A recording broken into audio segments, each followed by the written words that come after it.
Me and my coworkers listening to our boss tell us how valued we are despite being constantly understaffed, overworked, and underpaid. I mean, isn't that any production job in general?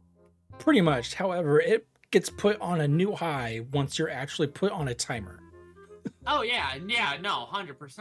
Like I am literally Squidward in this picture. Whenever Yeah. they say that, when I was first hired and HR and one of the top bosses that were there that day, once they said we are family, I literally got to this face. Like, Hold no, on, we are not coming. family. The next one, supervisors telling you it'll be a light day. This is bullshit. Yeah, yeah, that's always bullshit.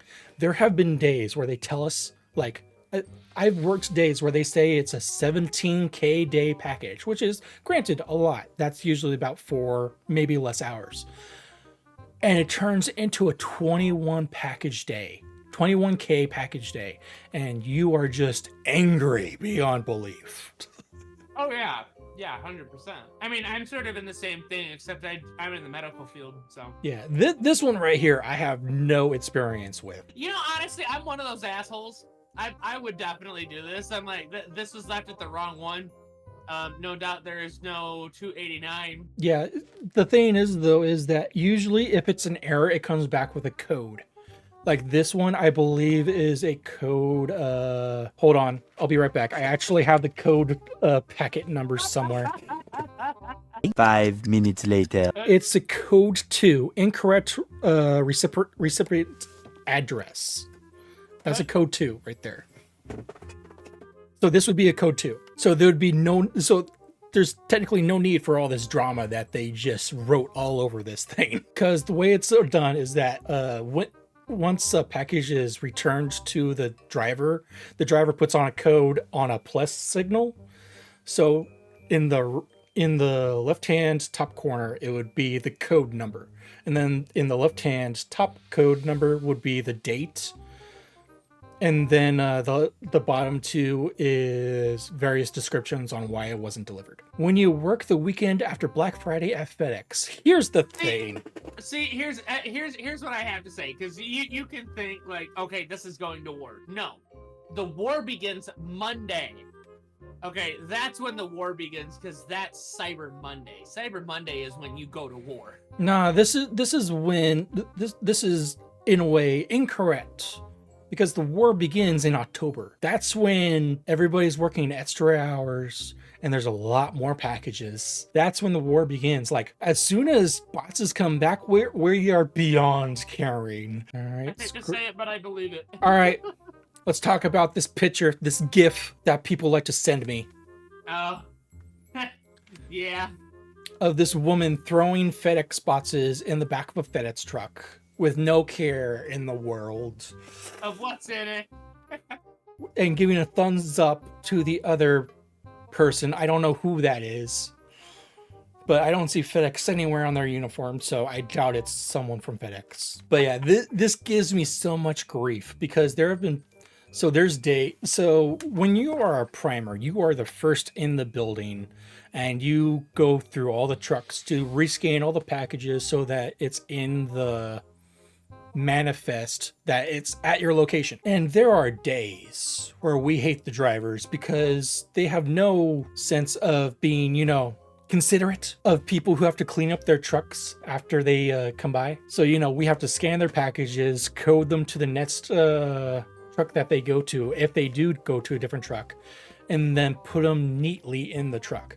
Most of the time, most drivers, they just leave it on the floor. It's not a fun thing, especially if it's a whole bunch of small packages like this. I wouldn't even touch it. Like that's a them problem.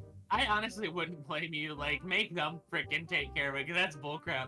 Like there's been a couple of occasions, not much, but it rarely happens where a driver comes back with like a truck just full of disorganized stuff. And here's one that gives me such joy. A man hurled racist slurs and a punch at a FedEx driver, then died after he was punched back. Damn, he sent him to God, same day shipping. That's expedited shipping right there. He needed to be delivered to God. His punishment will no longer be delayed. Yeah, no kidding. Then there's My this God. dude. This is also one who realizes that this is his only chance at a job and wants to make sure that everything goes correctly. Oh yeah, 100%. Like, this is a Tetris player right here. You can definitely Oh, yeah. tell.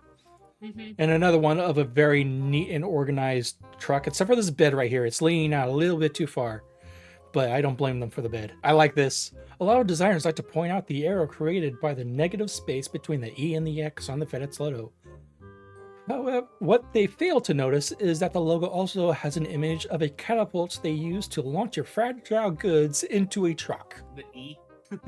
Yeah. Here's the thing. Most package handlers are not like this, actually. We actually take great pride in making sure Not breaking your shit. of not breaking your crap and making sure it gets on the truck. Yeah. Because here's the thing. We are responsible for that package until it goes out. until it goes out. So if it breaks on our watch, we are responsible for that package. Ooh. And then there's this one right here. I don't wanna. No, you can't make me. I have seen this many a times because I'm a splitter. I separate boxes that go to different belts. So I've seen this a lot. And it's just hilarious. So my thing is, what's in it that it's rolling like that? Oh, I will say it's either laundry detergent, cat litter, God. some sort of liquid that is off balance because no one bothers with padding packages these days. No, nobody pads packages anymore.